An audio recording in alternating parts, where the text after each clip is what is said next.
नमस्कार। कौशल योग के आज की इस कड़ी में ईश्वर कृष्ण द्वारा रचित सांख्य कारिका की 38वीं कारिका पर प्रकाश डालने का प्रयास करेंगे। इस कारिका में ईश्वर कृष्ण कहते हैं कि तन्मात्राणि विशेषाः तेभ्यो भूतानि पंच पंचभ्यः एते स्मृता विशेषाः शांता घोराश्च मूढ़ाश्च। आइए अब हम लोग इसकी मीमांसा करने का प्रयास करते हैं। वे कहना चाह रहे हैं कि तन्मात्राण्य, तन्मात्रा जो हमारी तन्मात्राएं हैं जो बहुत सूक्ष्म है, तो कहते हैं कि तन्मात्राण्य विशेषा है, यानी तन्मात्राणि अविशेषा। अविशेषा का मतलब सूक्ष्म होना।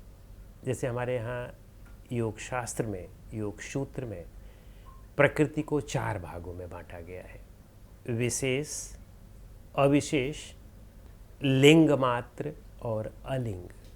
तो विशेष का मतलब स्थूल होता है और अविशेष का मतलब सूक्ष्म तन्मात्राएं उसमें आती है।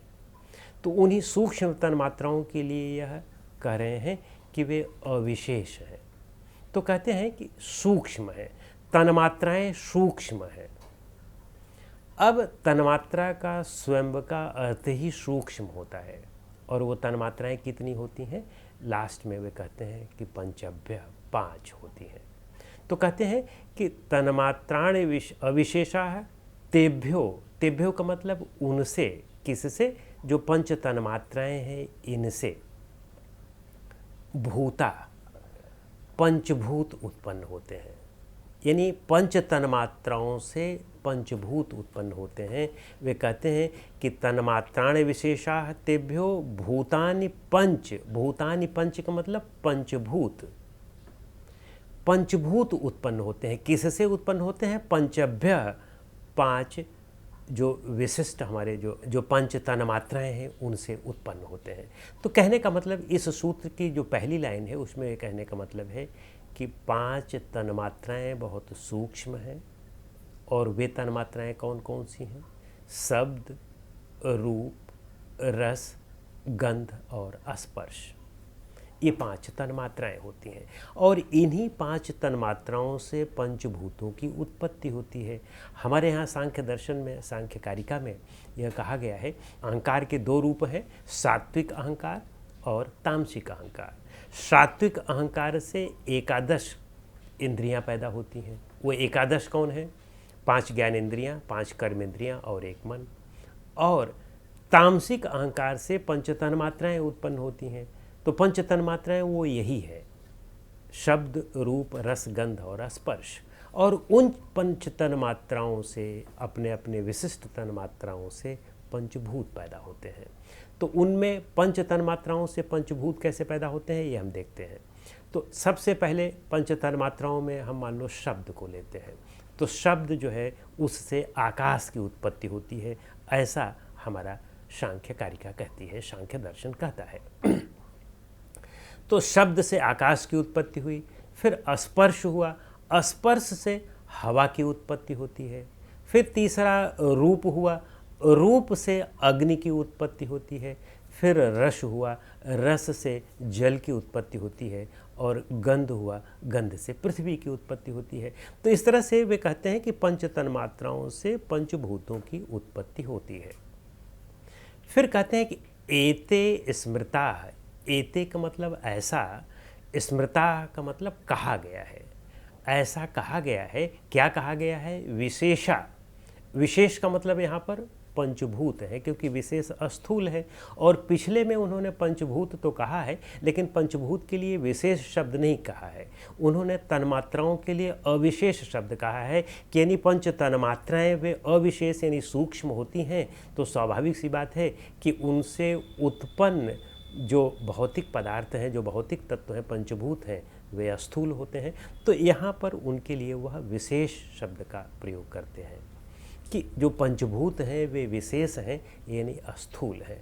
तो ये जो वो कहते हैं कि ऐसा कहा गया है कि ये जो पंचभूत हैं, जो 5 भौतिक द्रव्य हैं, इनके लिए कहते हैं 5 भौतिक द्रव्य, जैसे कि हमने इसमें बताया मिट्टी, पानी, अग्नि, वायु और आकाश, ये जो पंचभूत हैं वो कहते हैं कि ये शांत घोराश्च मूढ़ाश्च। शांत, घोर और मूढ़। शांत का मतलब यहाँ सतोगुण का गुण हुआ, और घोर ये रजोगुण का गुण है, और मूढ़ाश्च ये तमोगुण का गुण है। तो शांत का मतलब सुख, घोर का मतलब दुख, और मोह का मतलब विषाद। शांत, घोराश्च, मूढ़ाश्च, मूढ़ और मोह और विषाद ये तीनों एक ही पर्याय हैं।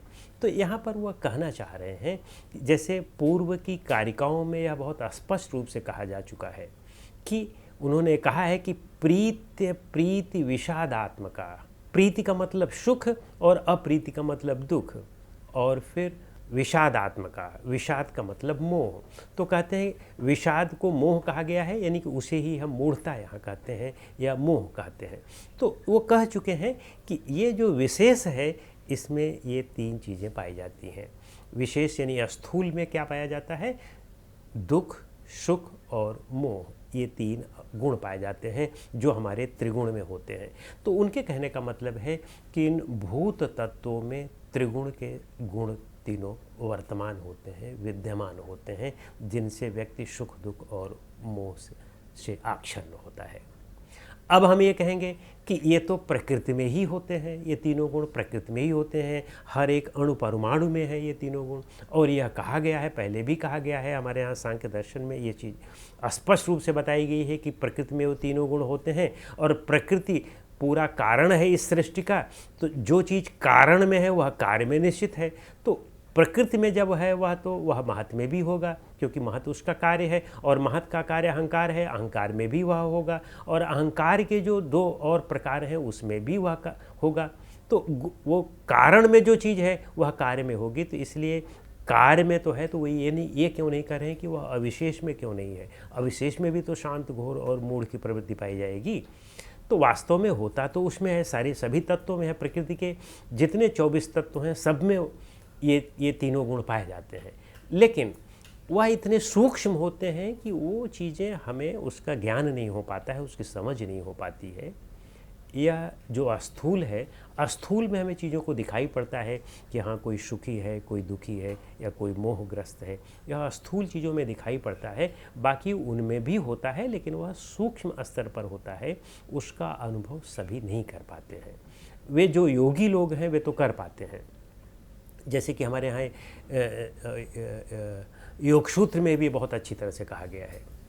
योगसूत्र में कहा गया है कि परिणाम ताप संस्कार दुखैर गुण वृत्ति विरोधाच दुख में वो सर्वम विवेकिना। विवेकियों के लिए सब कुछ दुख है, सुख भी दुख है।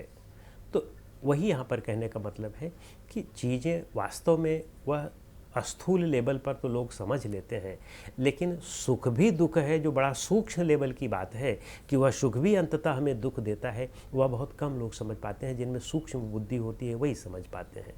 तो स्थूल बुद्धि का तो जो है वह स्थूल चीज़ों की बात समझ में आ जाती है, लेकिन जो सूक्ष्म चीज़ें हैं वह बहुत नहीं समझ में आती हैं। लेकिन इसका यह मतलब नहीं है कि वो तीनों गुण उसमें नहीं विद्यमान है।